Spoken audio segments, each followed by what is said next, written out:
Bison Chaser. Take a break.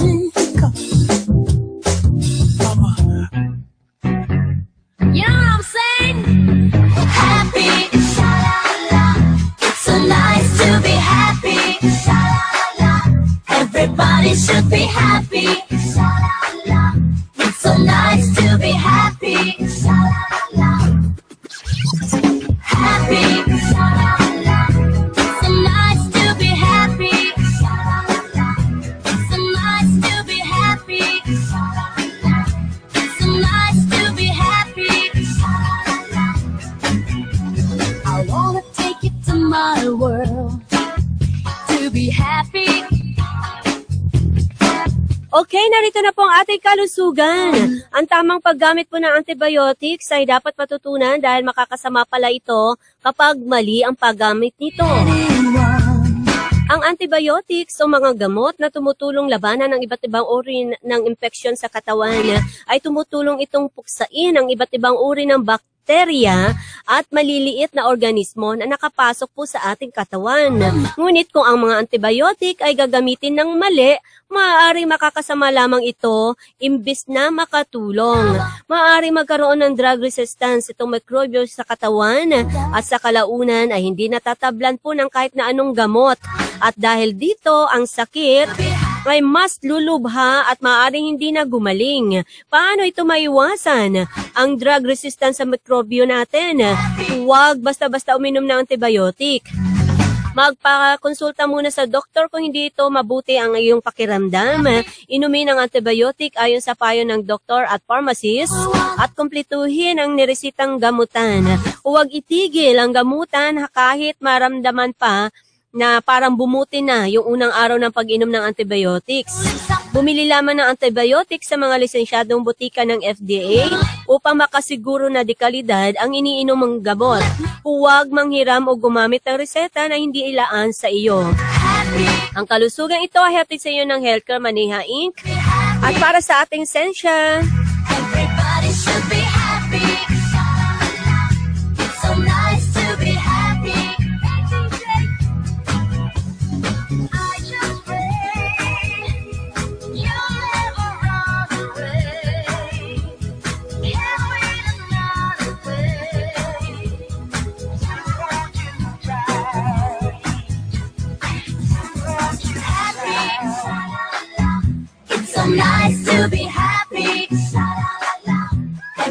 Ang Happy Morning Program sa DWBL 1242 kHz ay hatid sa inyo ng para sa mga health conscious at wise buyer, bumili ka na ng Salad Master Cookware, ang the best cookware sa buong mundo. Amazing na and healthy pa dahil sa 316 surgical stainless steel titanium cookware. For free healthy cooking presentation, magsadya sa naging #1 dealer ng Pilipinas at ang #5 elite dealer sa mundo, ang Healthcare Enterprises Maneha Inc. Number 74, San Isidro Street, Barangay Santo Niño, Galas, Quezon City. Tuwing Sabado, sa ganap na oras ng alas 11 ng umaga. You know what I'm saying? Happy. Health is wealth. Kaya para mas mapangalagaan ng tama ang iyong kalusugan, tutok na sa kalusugan at siyensya sa Happy Morning Show. To be happy. It might seem crazy what I'm about to Happy Morning Show. Ikaw ay nakikinig kay Miss Bison Chaser. take a break. Mama. You know what I'm saying? Happy. It's so nice to be happy. Everybody should be happy. It's so nice to be happy. kung sinong meron dyang monopod, goodbye na. Dahil may makabago na po tayo ngayon. Itong room and drone or e-drone o selfie drone na kasi liit po ito ng 600 mililitre o mililitre tawag pag Tagalog ng 600 metro ng bote ng mineral water po natin ay naimbento ito ng Australian Technology Company Group. Kaya nako, yung mga mahilig mag-selfie stick dyan o tinatawag na monopod, alam mo ba na bagaman nag-i-enjoy tayo sa ating pa-selfie na ito na halos sa minsan ay grupo pa po, kasi nga naman kitang-kita, tayahay, di ba Arnold? Pero yun nga lang, problema natin ang pagbibitbit po nito at nakakaagaw ng space sa ating mga bag o mga daladalahin po natin, di ho ba? Pero eto ho, dahil halos kasabayan na nagsulputan itong mga smartphone na may kasamang makabagong mga kamera, yung paglaganap ng selfie stick. Pero kung wala kasi nito kailangan may ibang tao pang humawak ng smartphone natin para magkaroon, mapicturean po tayo at habang yung mga kaibigan naman natin at iba pang pamilya makasama, pero hindi nga lang makakasama sa picture na iyan. Yung mga humahawak po ng smartphone, lalo na kung meron pong kabilang siya lamang dapat ang malitratuhan. Pero bukod dito, yung sukat pa ng stick na problema natin ay masyadong maiksi naman o kaya mahaba po. Kaya heto na, kung totoo yung ating nakuhang report na ito kamakailan lamang sa Indo-Asian News Service na kinagat din po ito ng Yahoo News at sa iba pang news outlet na kung saan ay mababaliwala na yung selfie stick natin. At ayon sa report ay naimbento ng isang technology company ang selfie phone o drone pala. Kapag sinabing drone kasi, Arnold, ito yung maliit na sasakyang lumilipad po na meron ding taglay na kamera at umaandar na walang piloto. Ganun pala ang drone, no? At na ginagamit na rin sa aspektong commercial bukod sa mga operasyong militar. Kaya sa invention ng Australian Technology Company Group, magiging kasing liit na lang ng 600 na mililiter na bote po ng mineral water. Ang liit nun ang nilikha nilang device na pinangalan ng Roam e-drone. Kaya pwede itong itago sa ating bag or sa bulsa. O diba? Kahit nasaang lugar ka, maaari na po nating dalhin. At sinasabi po ng kumpanya na ang selfie drone na ito ay maaring kumuha daw ng 360 degree na panorama at makakapag-stream pa tayo ng isang live video ng hanggang 20 minuto ng flight time. O diba, bongga bagay sa atin ito. Kaya hindi na kailangang ilahad ng mahaba ang kamay para mailayo sa kailangang distansya ng smartphone at kumuha po natin ng mga larawan. Susundan ka na lang ng cellphone drone na ito kung saan at o paano gustong malitratuhan ka o yung mga kagrupo. Siyang susunod sa'yo. O diba, bonggang-bongga yan. At maaari kang sundan at litratuhan ito sa layong 25 na metro. Okay yan Kaya ba kalayo yun? At nakakapag-program siya para kilalanin kung sino ang kukunan ng litrato. Ganon. At meron ding 5 megapixel po ito at CMOS sensor na kamera at pinapaandar sa quad-core ARM o Cortex A7 processor. So nakakaintindi nito ikaw, technician.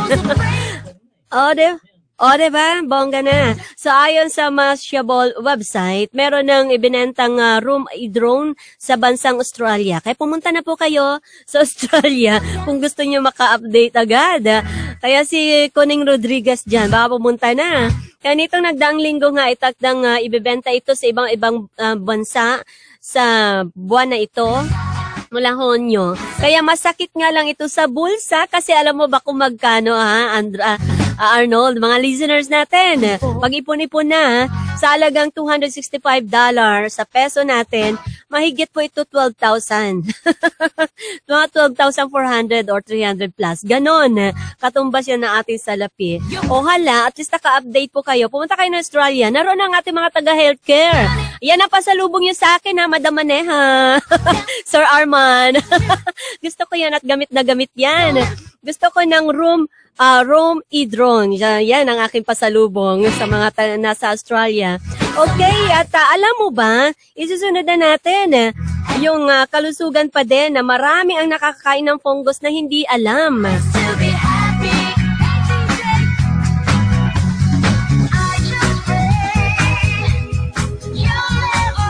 Dahil, Arnold, gusto mo ba ng fungus? Parang yung maliit, fungus nga, no? Na sinaunang ihepto po kasi nagsimula na yan. At gustong-gusto ng mga taga-paraon, yung tinatawag pala nito ay mushroom. Mushroom pala yun. Gustong-gusto ni Bel Surara, tama-tama yan, Sis Bel, may sakit ka dyan. At kumain ka nito, napakaraming mushroom, itong fungus na ito. At para lang ito sa pamilya ng hari nung araw, parang sosyal yan eh.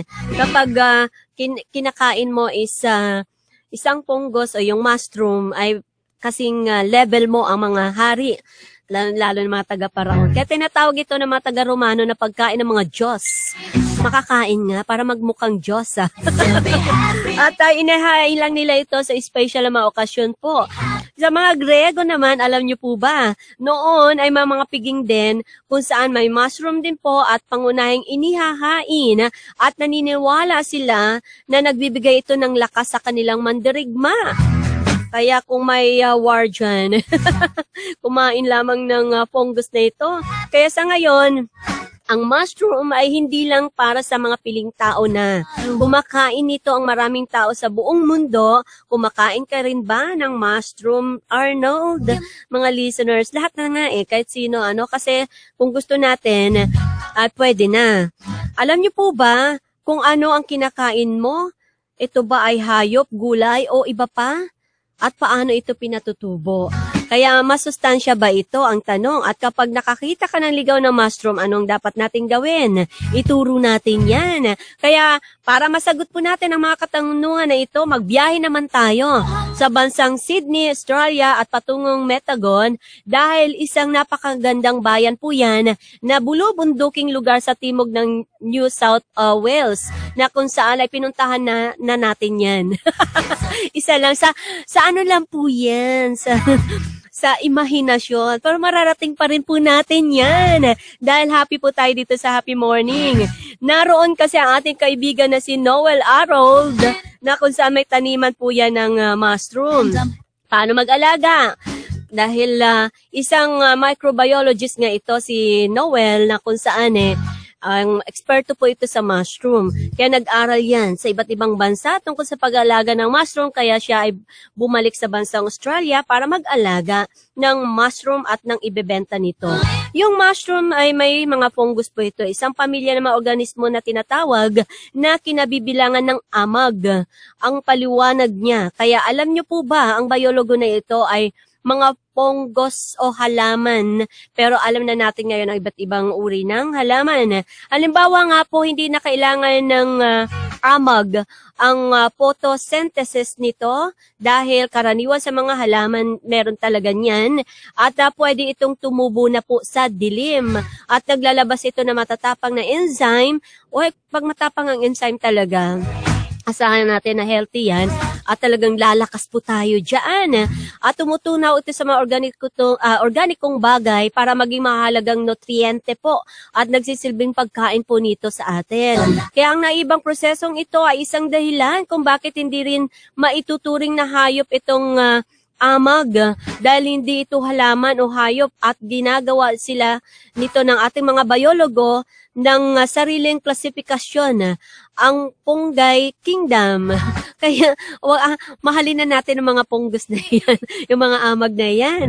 Ang mushroom na ligaw na magugulang daw po ay naglalabas pala yan ng milyong-milyong maliliit na espora na humahalo sa espora ng iba ring mushroom at nagiging fertilisado na po. Yan po ang sabi ni Noel na ating kaibigan dyan, na Australiano, naging kaibigan talaga.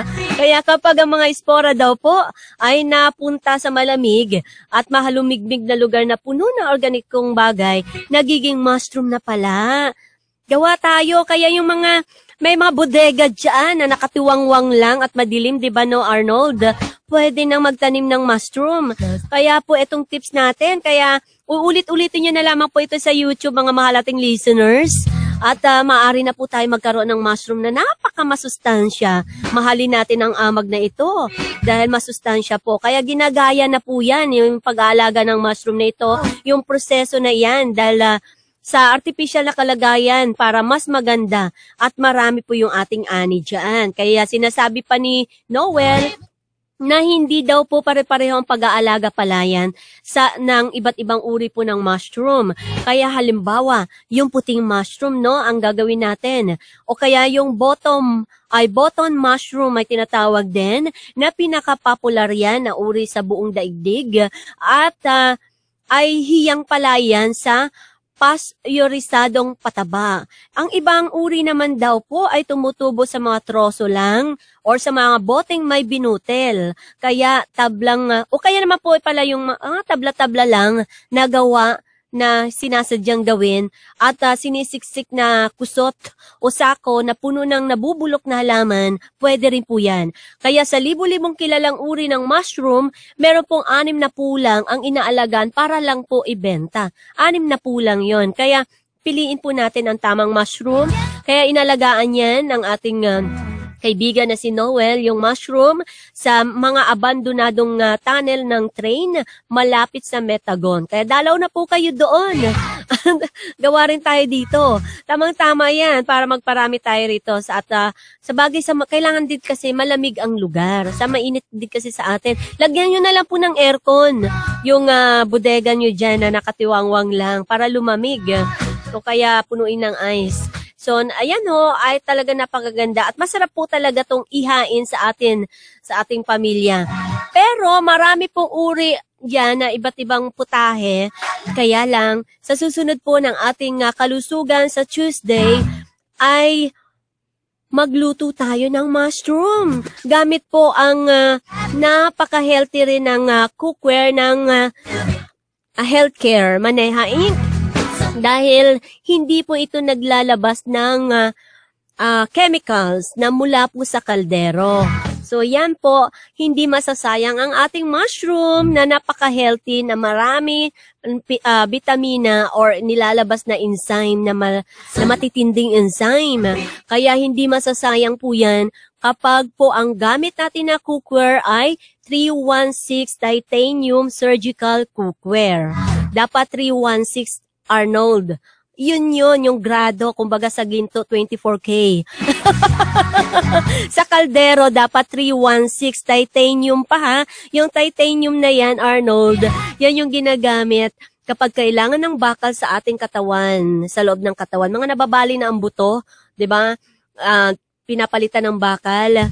Yan ang kaldero ng inyong lingkod.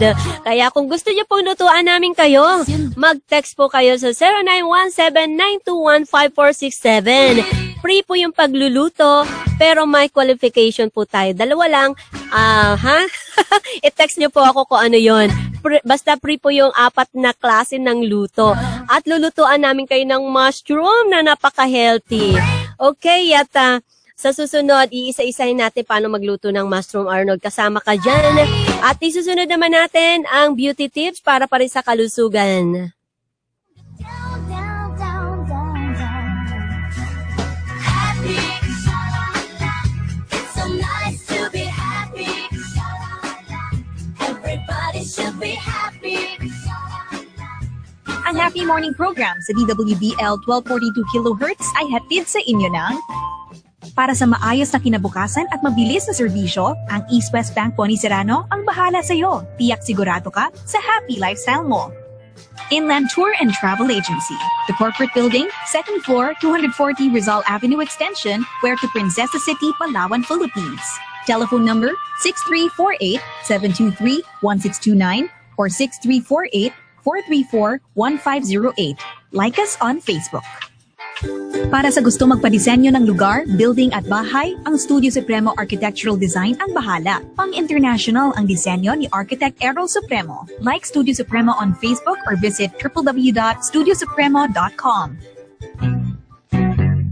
You know what I'm saying? Happy, sha-la-la. Health is wealth.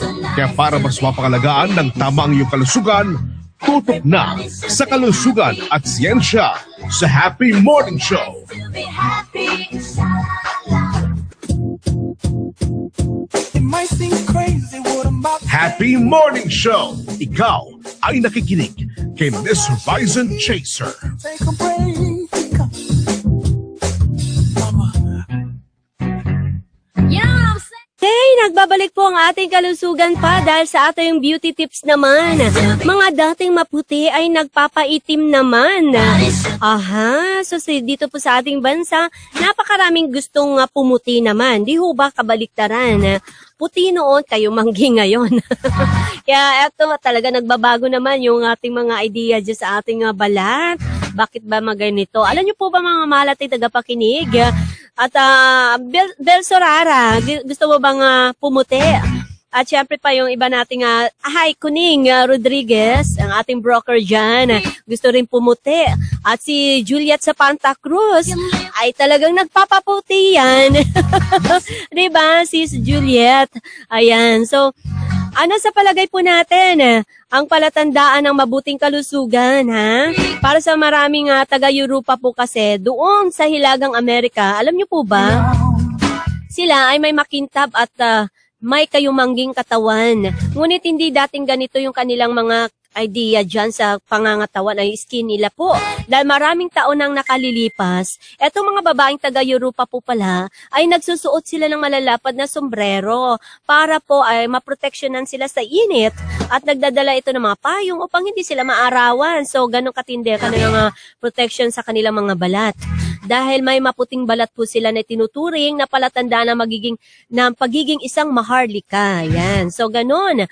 Ang sunog na balat ay palatandaan naman ng isang obrero. Kaya ayaw nila ng maitim po talaga. Kaya bago pa po nito, yung mga produktong tinuturing po ngayon na lason na, ay ginagamit yan noon bilang pampaputi ng balat. Kaya halimbawa po noon pang baliktanaw tayo, ika-400 BCE. Kaya na-stress ako. Buti na lang, meron po tayong na-resource at nakatulong. Ito ay gumagamit na yung mga taga-Griego natin. Pulbos sa mukha ang gamit nila na meron pong lead carbonate bilang pampaputi ng kutis. Kaya gumagamit pala itong kilala mo ba? Ito Arnold si Popia Sabina. Asawa yan noon ni Emperador Nero ng Roma. Kilala ko yan. Joke. O, di ba nabutan ba natin yan? Para sa ating mga kabataan. So, tandaan nyo yan, ha? Kaya po, ay nakalalasong substansya pala ito upang paputiin yung kanyang mukha. so lason yun ilalagay sa mukha para pumuti. Eto pa noong ika-16 na siglo po, alam niyo po ba, gumagamit itong mga arseniko yung mga ilang Italyana po noon na magpagbibilad naman pala ng araw dahil hindi lahat na mahilig sa labas ng bahay ay gustong magpaitim ng balat. Hindi bahagi ng kanilang kultura ang pagbibilad po sa araw, pero mas gusto nila ang